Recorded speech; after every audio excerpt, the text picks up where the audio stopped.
Coming from hip hop nation, Jason Star. Nasi tiri kukwidza makata asachapera mtero uchasvika. Munhu wese ndewa Mwari, mwana wa mai usaumbe daka. Kila ti achitanga apana iziva machako achapaka. Respect everybody, rich or poor everybody. Apana anoziva ramangwana kuti kunei zvimwe kunerima. Mwari ndivo vanoziva kuti kunei zvimwe kuchanaya. Apana anoziva ramangwana kuti kunei zvimwe kune chando. Mwari ndivo vanoziva kuti kunei zvimwe kuchagasa. Munhu wese ane basa akakosha uchazviona.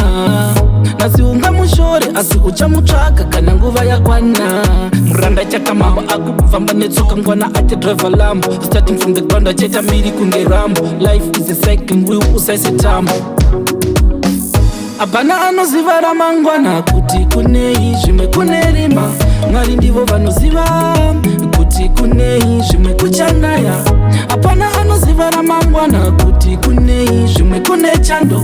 Mwari ndivo vanoziva kuti kunei zvimwe kuchagasa.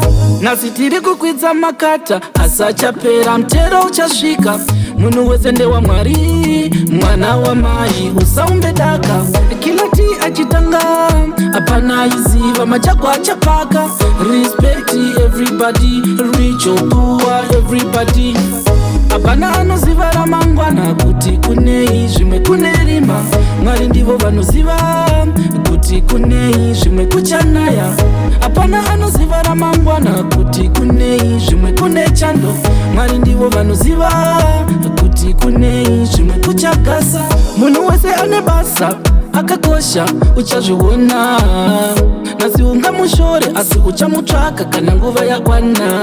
Muranda chakamamba akufamba netsoka ngwana achidriva lambo. Starting from the ground achaita miri kunge rambo. Life is a cycle wheel usaise tambo.